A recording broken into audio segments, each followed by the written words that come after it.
Bismillahirrahmanirrahim. Assalamualaikum warahmatullahi wabarakatuh. Innal hamdalillah nahmaduhu wa nasta'inuhu wa nastaghfiruh wa na'udzu billahi min shururi anfusina wa sayyiati a'malina. Man yahdihillahu fala mudilla lahu wa man yudlil fala hadiya lahu.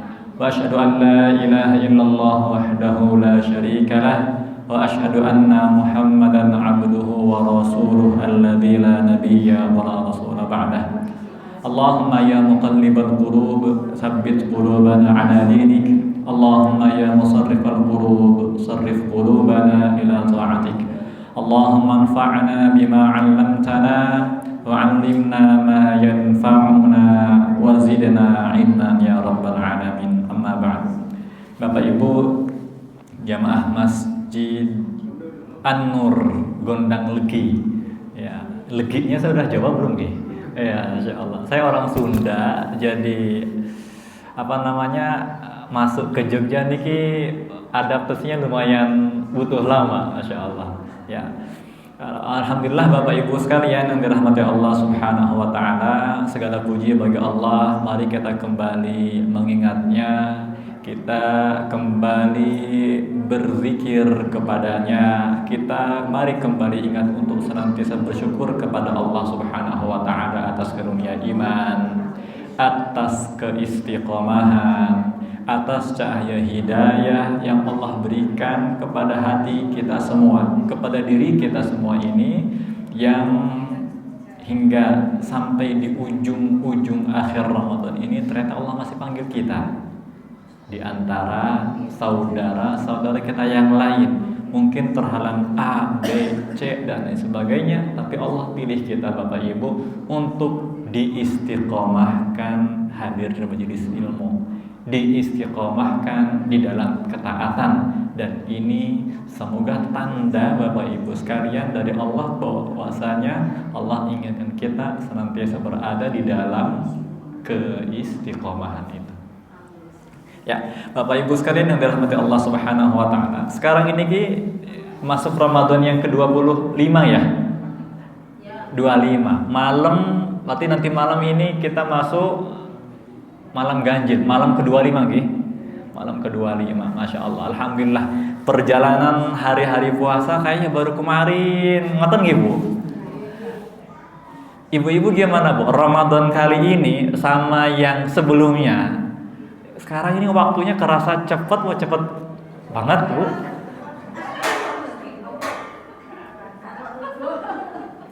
Ya. Kerasa cepat banget nih, Bu. Ya, Bapak-bapak gimana, Pak? Ramadannya kerasa lebih cepat ya? Ngoten nggih, Pak? Masya Allah. Saya pun sama. Apa mungkin faktor seringnya hujan? Di sini gimana nih? Hujannya sering mboten? Sering banget ya, Masya Allah. Ataupun yang lain sebagainya. Tapi satu hal yang pasti Bapak Ibu sekalian, kita tuh ngerasa Ramadan sekarang putaran waktunya itu lebih cepat. Kayak baru kemarin puasa, ternyata udah tanggal 24 aja. Artinya kalau kita sekarang di tanggal 24 ke titik akhir dari hari-hari puasa, tersisa berapa Bapak Ibu? Kalau yang lebarannya 30 hari berarti 6 hari lagi. Kalau 29 berarti 5 harian lagi. Artinya sudah teramat sangat dekat kita dengan ujung akhir daripada Ramadan ini. Dan ini senada dengan apa yang Allah firmankan Bapak Ibu sekalian dalam Al-Quran, ketika Allah berfirman di surat At-Taubah, wa tilkal ayyamu nudawiluha, dan itulah hari-hari yang kami pergilirkan di antara kalian, yang dimana dulu mungkin Bapak Ibu masih teringat dimana saat-saat kecil itu waktu nunggu ke maghrib itu lawannya luar biasa. Kalau kita ingat dulu masa-masa kita masih SD, mungkin masa-masa di mana Bapak Ibu sedoyo masih dalam usia-usia saat itu masih belajar, masih kecil, itu rasanya waktu kok panjang banget. Nggak kayak sekarang. Kayak waktu itu dipangkas setengahnya kalau bisa dibilang. Teramat sangat cepat bergulir waktu. Ini bisa jadi apa Bapak Ibu sekalian? Ini diantara tanda-tanda yang perlu kita cermati, bahwasannya hari-hari kita ke depannya akan semakin cepat dan semakin cepat. Sedangkan kalau kita timbang dengan amal saleh kita, mana banyaknya nih kira-kira? Bersyukur jika kita isi hari-hari dengan ketaatan, dan sungguh celaka jika nyatanya kita dapati hari-hari kita nggak lepas daripada perbuatan dosa dan kemaksiatan. Nauzubillahi min dzalik. Ya. Bapak Ibu sekalian yang dirahmati Allah Subhanahu wa taala, ya. Kalau melihat tema yang diangkat atau judul yang disampaikan tadi, mencari bekal menuju kampung akhirat, di dalam Al-Quran Bapak Ibu, kalau Bapak Ibu misalnya buka Al-Qurannya ataupun lewat aplikasi di HP, tablet, komputernya, cari kata bekal, itu yang muncul cuma satu ayat, yaitu ayat yang Allah firmankan di dalam Quran surat Al-Baqarah di ayat 197, yang dimana Allah berfirman di sini menjelaskan tentang apa? Tentang prosesi ibadah haji. Al-hajju asyhurun ma'lumat, kata Allah. Haji itu adalah beberapa bulan yang telah kalian ketahui bersama, kata Allah. Faman faradha fihinnal hajja, maka kata Allah, barang siapa yang menetapkan niatnya dalam bulan itu untuk mengerjakan haji, Allah sampaikan larangan-larangannya. Dan di akhir daripada ayat 197 itu Allah berfirman, wa tazawwadu fa inna khairaz zadit taqwa, dan berbekallah kalian, dan sesungguhnya sebaik-baik bekal itu adalah bekal takwa. Nah, Bapak Ibu sekalian, sebelumnya Pak niki maghrib jam berapa nih di sini? 17.50. Wah, lebih cepat di sini. Di Bantul Bapak Ibu masih 17.52. Cepat 2 menit, Masya Allah. Apa jam saya ini kecepatan ya? Ya, nanti mohon dibantu diingatkan kalau memang ternyata sudah dekat waktunya. Ya, kembali ke topik kita, pembahasan kita Bapak Ibu sekalian, kita perhatikan di ayat 197 dari Al-Baqarah ini, ketika Allah menjelaskan bagi siapa yang mau haji, dari bapak-bapak, ibu-ibu, dan semua kaum muslimin yang ingin menetapkan niatnya hendak melakukan ibadah haji, kata Allah, jangan lupa ada di situ perintah yang harus diperhatikan dan hal-hal larangan yang harus dijauhi dan ditinggalkan. Di akhir daripada ayat itu Allah ingatkan kita, wa tazawwadu, Pak, Bu, berbekallah, kata Allah. Bekal di sini Imam As-Sa'di menyampaikan dalam tafsirnya, menjelaskan daripada kalimat ini itu adalah baik itu bekal sifatnya yang kita bawa untuk perbekalan haji kita. Yang namanya haji butuh bekal bobotan. Sekarang satu porsi haji yang dari Kemendag niku berapa nih Bapak Ibu? Biaya haji niku. Yang untuk tahun ini. Jogja nih nunggunya berapa lama nih kalau mau haji reguler? Ada yang update ngoten? 30 ada? Saya tuh terakhir kali dapat info Jogja itu 2-3 tahun yang lalu sekitar 30 tahunan. Nggak tahu sekarang apakah makin maju atau makin mundur. Allah alam. 40 tahun Bu. Masya Allah, lebih lama lagi ternyata. Biaya yang kita keluarkan berapa Bapak Ibu? Kurang lebihnya tahun ini Kemendag ketok palu berapa? Kisaran 60 jutaan. 60 jutaan haji reguler. Nunggu dari Jogja 40 tahun untuk dapat haji yang dinaungi oleh Kemenag. Masya Allah. 60 juta itu bekal pembuatan. Itu diantara bekal-bekal kita. Kalau lihat zaman dulu Bapak Ibu, misalnya kita berkaca melihat di zaman Nabi Shallallahu Alaihi Wasallam yang namanya haji, gambarannya gak jauh beda dengan zaman kita. Coba Bapak Ibu bisa perhatikan tetangga-tetangga kita yang melaksanakan ibadah haji. Mereka itu yang namanya haji pasti nyampe ke Mekah, nyampe Madinah butuh tempat tinggal. Terus pembuatan pasti butuh tempat untuk bernaung. Yang kedua butuh namanya konsumsi. Sehari-hari kita butuh makan. Sama itu pun terjadi di zaman Nabi Sallallahu Alaihi Wasallam. Yang namanya haji Bapak Ibu ataupun umroh nggak lepas dari kebutuhan dasar daripada kita semua. Ada kebutuhan akomodasi, tempat tinggal kita, transportasi. Nanti kita ke sana naik kapal, perahu, atau ngontel Bapak Ibu, atau naik pesawat. Nah itu semua kan ternyata apa? Butuh diperhitungkan. Dan juga ada biaya-biaya lain, misalnya nanti entah kita kepikiran pulang haji mau bawa oleh-oleh, air zam-zamnya, ataupun kurma ajwanya, dan lain sebagainya. Semua itu terinci dalam kalimat azad, atau di kalimat Allah itu watazawwadu, bekal yang butuh kita persiapkan. Haji cuman modal diri dan dua helai pakaian kita pakai nggak cukup kata Allah. Allah perintahkan di sini berbekallah dengan bekal yang seharusnya kita bawa. Jangan cuman kita berbekal keyakinan yang kita yakini terus berangkat tanpa ada persiapan yang matang. Nabi pun merintahkan para sahabat ketika mau melaksanakan haji, yuk berbekal. Yang namanya haji nanti butuh makan di perjalanan, butuh tinggal dan lain sebagainya. Itu sampai kapan? Sampai nanti akhir daripada dunia ini, syariat haji akan tetap ada, dan syariat untuk berbekal pun harus tetap diupayakan.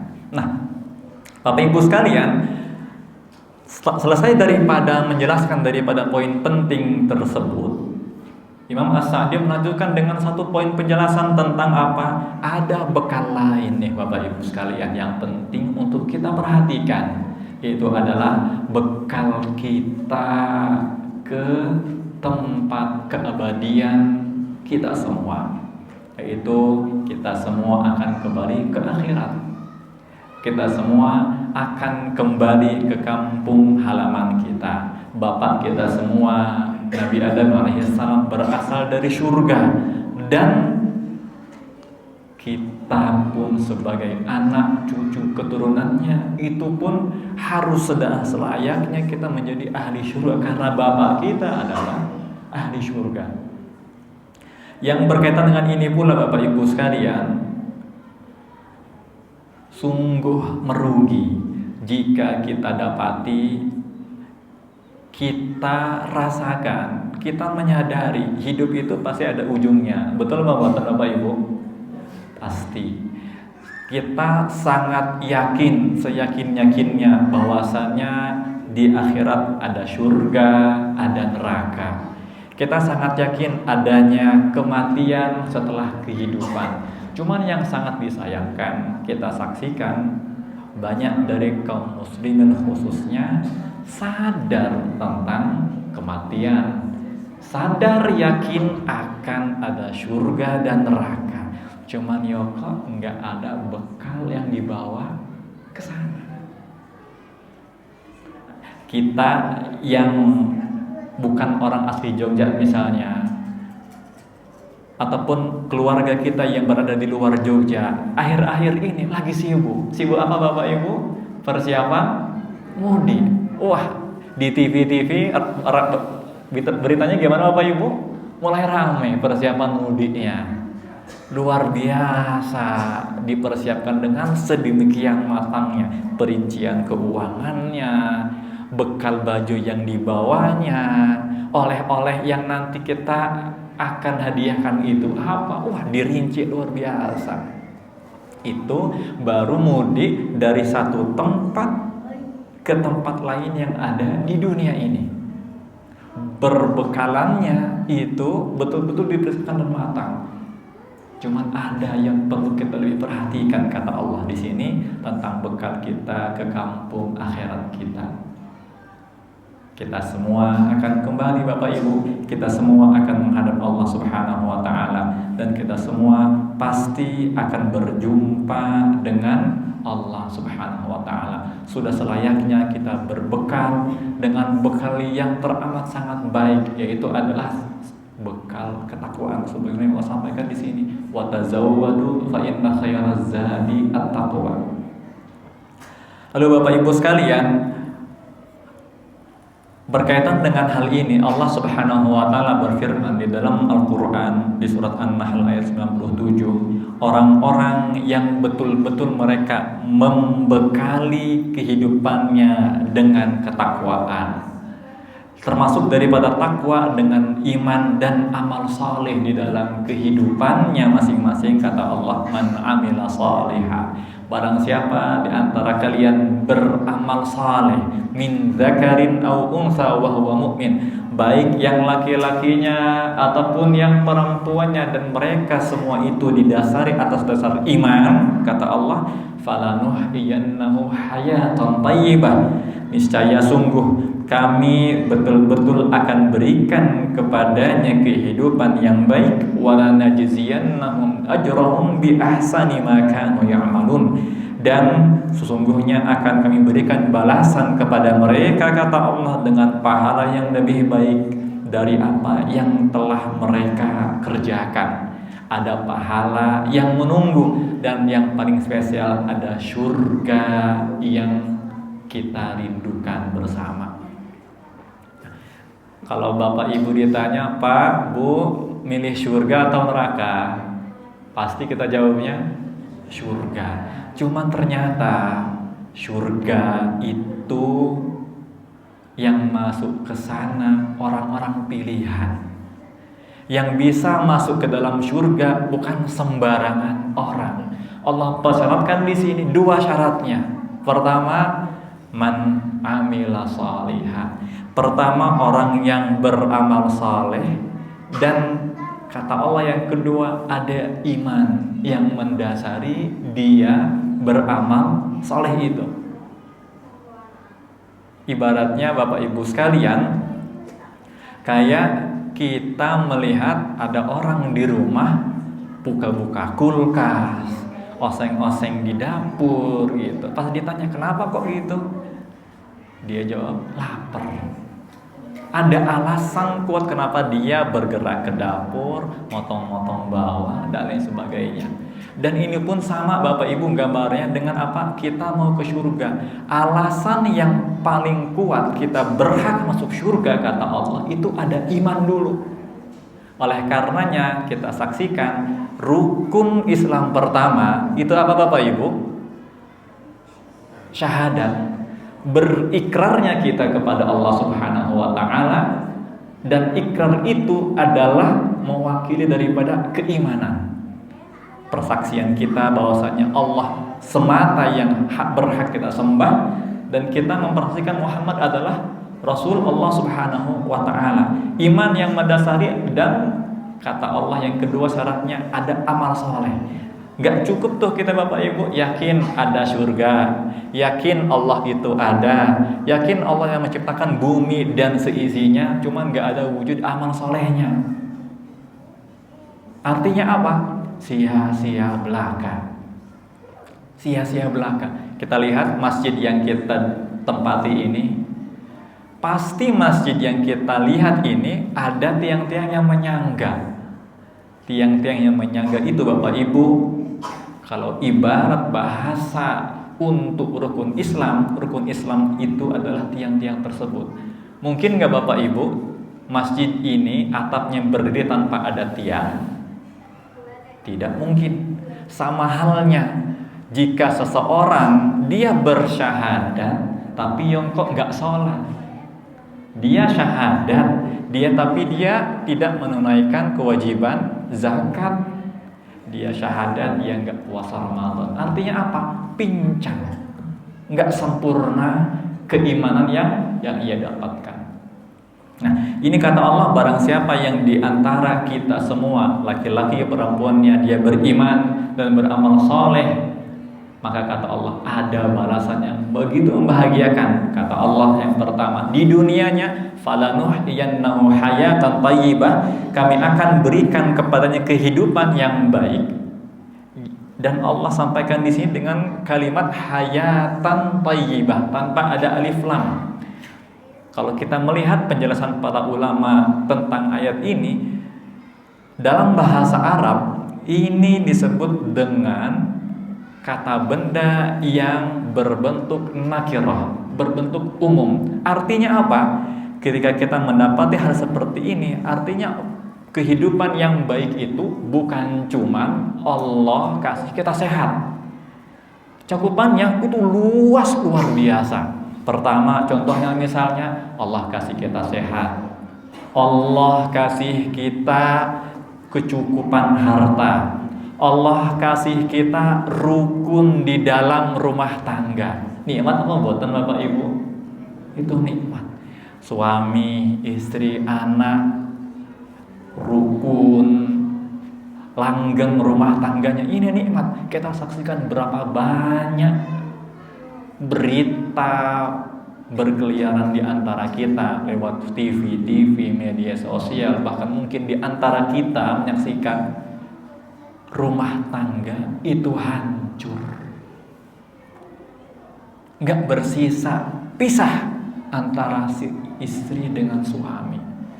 Kalau kita persaksikan diri kita sampai saat ini masih mendapati nikmat itu, ini diantara bentuk nikmat Allah kepada kita. Allah urusi kehidupan kita, rumah tangganya akur.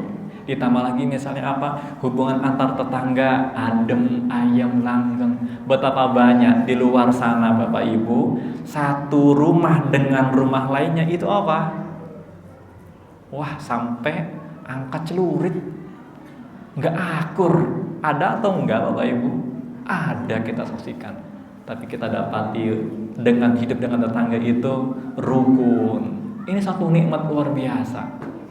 Yang lainnya hidup nggak punya utang.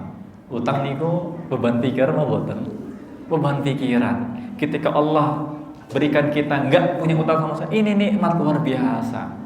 Terus misalnya apa? Hubungan kerabat, saudari kita yang jauh teramat sangat di luar Jawa, masih nyambung dengan kita, ingat dengan kita, dan sebagainya. Ini apa? Nikmat Bapak Ibu. Dan yang paling utama, Allah kasih istiqomah kita di dalam ketaatan kepadanya, nikmat yang paling istimewa. Yang dengan iman itu apa? Akan Allah kasih kita surga. Yang dengan iman dan amal soleh itu Allah akan berikan kepada kita nikmat-nikmat yang berada di dalam surga Allah Subhanahu wa ta'ala itu. Falanuhyiyannahu hayatan thayyibah, kami akan berikan kepada kehidupan yang baik dari segala macam jenisnya, segala macam bentuknya. Berhenti di situkah kata Allah? Enggak Bapak Ibu. Allah lanjutkan dengan apa? Walanajziyannahum, dan kami betul-betul akan berikan balasan kepada mereka atas apa? Sholat 5 waktu kita yang di masjid itu kita jaga. Puasa Ramadan yang kita istiqomahkan sampai detik ini. Sedekah-sedekah yang gak pernah putus sehari walaupun 1000 yang kita keluarkan. Kata Allah, walanajziyannahum, kami betul-betul akan ganti itu semua Bapak Ibu.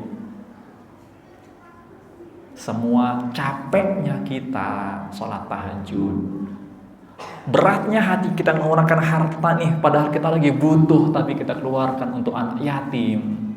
Kata Allah, akan kita balas ganti luar biasa. Di antaranya di dunia dan di akhiratnya dengan apa? Bi ahsani, dengan yang lebih baik dari apa yang telah mereka kerjakan di dunia. Subhanallah. Luar biasa Bapak Ibu. Satu kalimat menjelaskan daripada poin ini, semua lelah kita akan terbayar. Ini perlu kita rasakan, perlu kita sadari Bapak Ibu. Semua ibadah kita capek ngerjakan 5 waktu harus tepat waktu. Kita capek bangun malam jam 2, jam 3 untuk dapat 2 rakaat tahajud. Kita capek nahan diri dari lapar siang-siang, dari haus yang begitu mengeringkan tenggorokan, cuman kita tetap komitmen untuk puasa. Semua itu kata Allah akan Allah ganti, Allah akan bayar dengan apa? Yang lebih baik daripada yang telah mereka kerjakan, yaitu adalah pahala dan surga Allah Subhanahu wa taala. Kira-kira kalau ditawari gini, kita gimana Bapak Ibu? Apakah jadi berat kita beribadah? Ringan sekali Bapak Ibu. Kalau kita lagi ngerjakan amal-amal soleh itu kerasa berat, kerasa sulit, kerasa ada hambatan, ingat Bapak Ibu, apa yang Allah janjikan untuk kita. Ada pahala yang menanti kita, ada pembebasan dari api neraka, dan ada surga yang akan menjadi tempat akhir daripada capeknya kita. Maka apa jiwa seorang mukmin ketika dengar ini, akhirnya apa? Bangkit lagi semangatnya. Sampai kapan sih Bapak Ibu kita beramal soleh? Kata Allah, hatta atakal yaqin, sampai datang yang namanya al-yaqin, yaitu adalah kematian. Setelah itu apa? Kita akan beristirahat tanpa ada lelah lagi. Bapak Ibu, kalau kita saksikan, kata Nabi itu, umur umatku antara 60 sampai 70 tahun. Dan kata Nabi, sangat sedikit yang Allah lebihkan daripada usia-usia itu. Nah, kita perhatikan Imam Syafi'i, beliau itu lahir di tahun 150 Hijriah. Nah, sekarang tahun Hijriahnya berapa Bapak Ibu? 1400 pinten? 46. Imam Syafi'i lahir 150 tahun yang lalu. Beliau hidup sampai 205 Hijriah.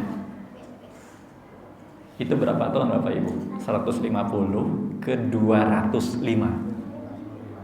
55 tahun. Itu usia Imam Syafi'i yang Allah berikan. Tapi sampai sekarang beliau masih ada di alam kubur. Hidupnya di dunia cuman 54 tahun itu Bapak Ibu. Nyatanya di kubur itu ternyata hidupnya lebih lama daripada tinggalnya di dunia. Dan itu berlaku untuk kita semua. Kita semua sama seperti Imam Syafi'i itu. Kita semua sama seperti Nabi kita Muhammad SAW. Akan ada masa kita akan meninggalkan dunia. Akan ada masa jabatan yang kita punya, harta banyak yang luar biasa, ilmu yang luas, itu semua akan kita tinggalkan ketika datang namanya kematian. Kira-kira Bapak Ibu ketika datang kematian, harta itu kita bawa atau tidak? Tinggalkan. Kekuasaan itu akan kita bawa, kita tinggalkan. Sampai dengan ilmu kita pun yang ada di dalam benak kita itu akan kita tinggalkan. Yang akan ikut dengan kita cuman apa? Amal kita. Nabi bersabda dalam sebuah hadisnya, yatba'ul mayyitu salasun. Ada 3 amalan Bapak Ibu. Ada 3 hal kata Nabi yang akan mengiringi si mayit itu ketika ia berjalan ke kuburan. 2 di antaranya kata Nabi akan kembali, wa yabqa wahid, dan cuma 1 yang akan tinggal bersamanya. Kata Nabi, 2 dari hal itu adalah ahluhu wa maluh. Ada keluarganya, istri, anak, kerabat, saudara, sahabat, kolega kerja kita, dan lain sebagainya, tetangga kita akan mengantar kita, mengiringi kita semua. Cuman apa kata Nabi? Fayarji, dia kembali. Adakah di antara kerabat kita, anak istri kita tinggal semalam sama kita di kuburan? Gak ada ceritanya. Yang kedua kata Nabi, wa maluh, hartanya, berhektar-hektar sawah yang dia punya,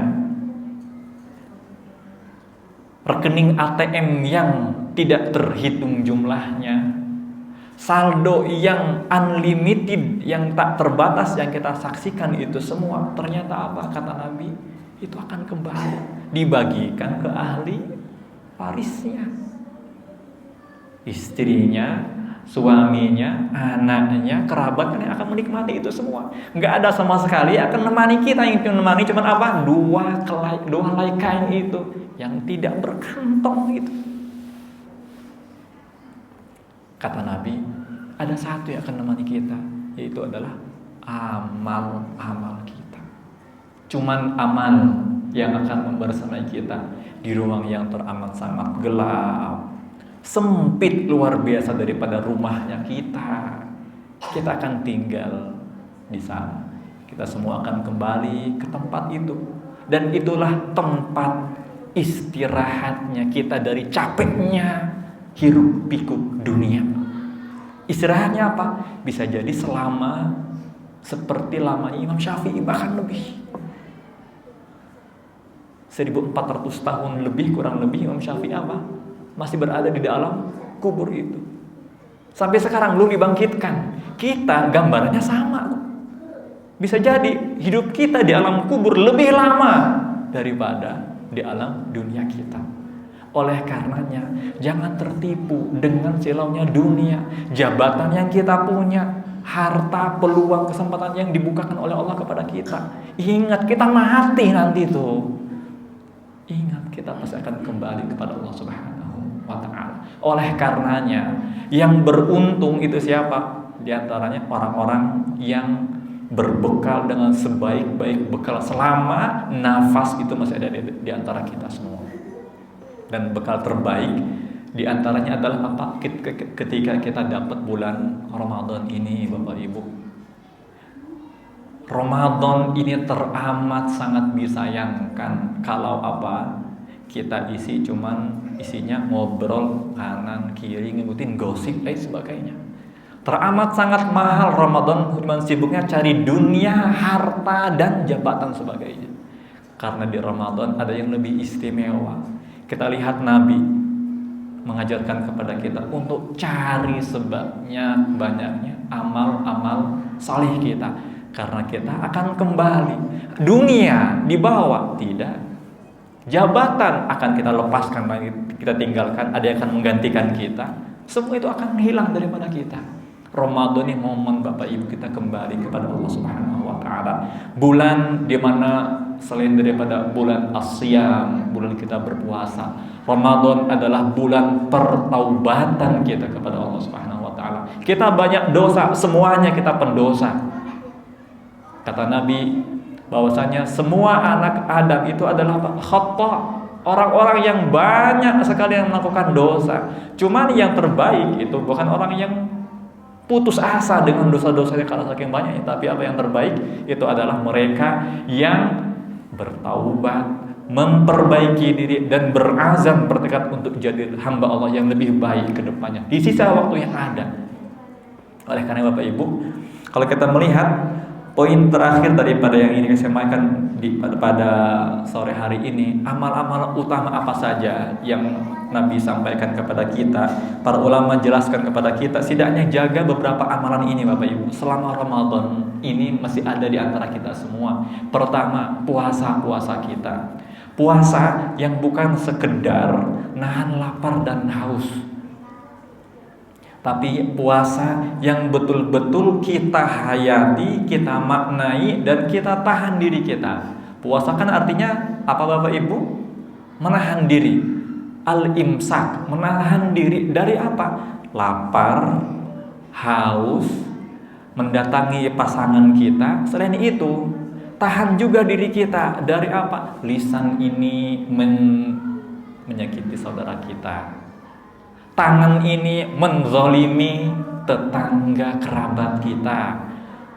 Mata, semua anggota badan ini kita tahan untuk jangan sampai berbuat dosa dan maksiat kepada Allah Subhanahu wa Ta'ala.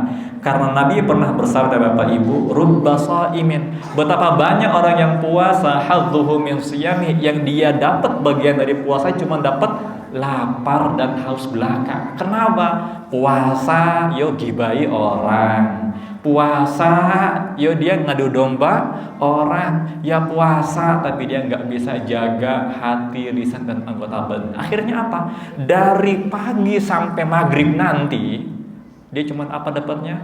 Dapat lapar sama haus belaka. Kenapa? Blas hilang pahalanya, digerogoti dengan amal-amal tadi. Yang kedua, jaga betul Bapak Ibu sholat malam kita. Karena apa Bapak Ibu? Sholat tarawih yang kita kerjakan, Bapak Ibu perhatikan, itu cuma ada pas Ramadan. Betul mau buatan? Sholat pas Ramadan ada atau tidak? Tidak ada Bapak Ibu.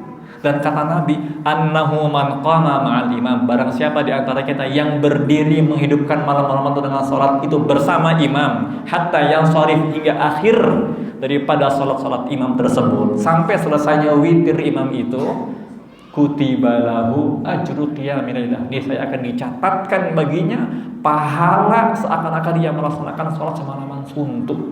Kita sanggup nggak Bapak Ibu sholat dari jam 8 malam sampai jam 4 pagi? Gemeter kita, nggak kuat, luar biasa. Cuman ada kata Nabi pahala yang luar biasa. Di antaranya apa? Jaga tarawehnya dengan imam sampai selesai. Allah catatkan pahala sholat semalaman suntuk itu. Terus juga di 10 akhir ini kejar yang namanya Lailatul Qadar Bapak Ibu. Karena Lailatul Qadar sebagaimana namanya, malam yang penuh dengan kemuliaan. Malam yang penuh kemuliaan. Cuman hati-hati Bapak Ibu, kata Nabi, rubba qaimin, betapa banyak orang yang menghidupkan malam-malam Ramadan, dia dapat bagian daripada malamnya itu bukan pahala, cuman apa? Dihitung sama Allah sebagai orang yang begadang belaka. Kenapa? Bukan diisi dengan sholat, tapi isinya dengan apa? Ngobrol kanan kiri gak karuan. Padahal Lailatul Qadar itu dicari dengan ibadah. Mari Bapak Ibu maksimalkan malam-malam kita dengan berburu Lailatul Qadar itu. Karena itu teramat sangat istimewa. Kata Allah, satu malam kalau kita dapat malam itu lebih baik daripada kita punya usia 80 berapa tahun Bapak Ibu? 83 tahunan. 1000 bulan. Kita dapat satu malam itu, sedekah kita yang kita keluarkan pada malam itu, salat malam yang kita kerjakan di malam itu, tilawah Quran kita, istighfar kita, dan amal soleh lainnya yang kita kerjakan pada malam itu lebih baik daripada 1000 bulan, kata Allah di surat Al-Qadar.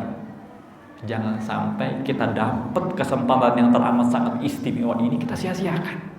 Rugi betul. Kita mati nggak tahu kapan. Cuma apa yang pasti, kita pasti mati. Nah, kesempatan beramal ini terbatas. Ayo Bapak Ibu, di 10 akhir yang tersisa ini, jangan sampai kita terbuai dengan diskon di pasar-pasar. Tapi kuatkan keimanan kita, sadari betul ini kesempatan yang teramat sangat berharga, dan ingat, bisa jadi kesempatan ini nggak berulang kita dapatkan di Ramadan selanjutnya. Ya, ini kurang lebih Bapak Ibu sekalian yang dapat kami sampaikan pada kesempatan yang berbahagia ini. Semoga beberapa kalimat yang tadi kami sampaikan bisa menjadi penguat, memberikan kesadaran, kekuatan kepada kita untuk bisa memaksimalkan yang tersisa dari Ramadan kita selanjutnya. Wassalamualaikum warahmatullahi wabarakatuh.